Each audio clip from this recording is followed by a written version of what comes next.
নমস্কার, SNR business life এসিজিপি জেলা পরিষদ সদস্য সুবিধাভোগী তহবিল কি, এর সুবিধা কি? এসিজিপি প্রত্যেক জেলা পরিষদ সদস্যের জন্য একটি তহবিল তৈরি করেছে। ফার্মের মাধ্যমে প্রতিটি জেলা পরিষদ সদস্য 90 করোড়ের বেশি আয় করেছে। এটি এসিজিপি কাজের কমিশন বেসিস ফান্ড। এসিজিপি তহবিলের জন্য দুই ধরনের কমিশন দেবে। এই তহবিলের পরিমাণ স্বয়ংক্রিয়ভাবে বিশেষ তহবিল ব্যাংক অ্যাকাউন্টে জমা হয়। প্রতিটি জেলা পরিষদ সদস্য তহবিল দ্বারা উপকৃত হবেন। একে বলা হয় এসিজিপি জেলা পরিষদ সদস্য সুবিধাভোগী তহবিল।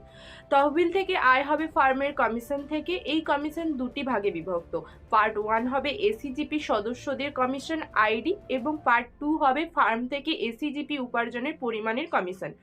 Part 1 ACGP membership ID commission সুপারিশকৃত জেলা পরিষদ এলাকায় প্রতিটি এসিজিপি মেম্বারশিপ আইডির জন্য 20 টাকা হবে। যদি কোনো জেলা পরিষদ এলাকায় এসিজিপি 30,000 এসিজিপি সদস্য করে, জেলা পরিষদ সদস্য সুবিধাভোগী তহবিলের স্বয়ংক্রিয়ভাবে প্রতি 14 মাসের মধ্যে গণনাকৃত পরিমাণ 30,000 × 20 = 6 লাখ উপার্জন করে। একটি জেলা পরিষদের মেয়াদ 5 বছর হলে জেলা পরিষদ সদস্যের সুবিধাভোগী তহবিল 6 লাখ × 3 = 18 লাখ আয় করে। Part 2 ACGP membership earn fund commission ACGP মেম্বাররা ফার্ম থেকে যে পরিমাণ অর্থ উপার্জন করবে তার 2% পাবে।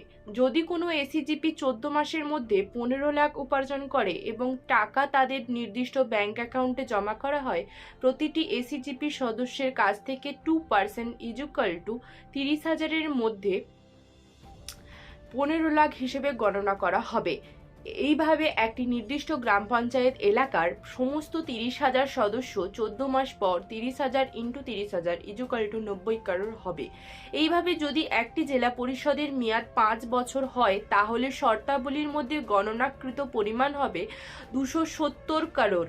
তাই যদি এসিজিপি প্রকল্পটি জেলা পরিষদের এলাকায় বাস্তবায়িত হয়, সদস্যদের সুবিধাভোগী তহবিল জেলা পরিষদের 5 বছরের মেয়াদের মধ্যে 270 করোড়ের আয় করে। প্রধান শর্তাবলী: কমিশনের পরিমাণ এসিজিপি সদস্যের উপার্জনের উপর নির্ভর করবে। 2 নম্বর, এসিজিপি মেম্বারশিপ আইডি মানে সদস্যদের সংখ্যা যারা তাদের ডকুমেন্ট ভেরিফিকেশন সম্পন্ন করেছে এবং এসিজিপি মেম্বারশিপ রেজিস্ট্রেশন নাম্বার পেয়েছেন। 3 নম্বর, এসিজিপি সদস্য উপার্জন মানে যে পরিমাণ এসিজিপি সদস্যদের ব্যাংক অ্যাকাউন্টে জমা করা হবে। 4 নম্বর, তহবিলের অর্থের ব্যবহার জেলা পরিষদ এলাকায় স্থানীয় জনগণকে উপকৃত করবে। 4 নম্বর, জেলা পরিষদ ব্যক্তিগতভাবে শুধুমাত্র স্থানীয় জনগণের সুবিধার জন্য তহবিলের পরিমাণ ব্যবহার করবে। 4 নম্বর, কমিশনের পরিমাণের যে সমস্ত বিরোধীগুলি এসএনআর ব্যবসায়িক জীবনের একটি নির্দিষ্ট প্যানেল অ্যাডভোকেট দ্বারা সমাধান করা হবে। ধন্যবাদ। এসএনআর ব্যবসায়িক লাইফ।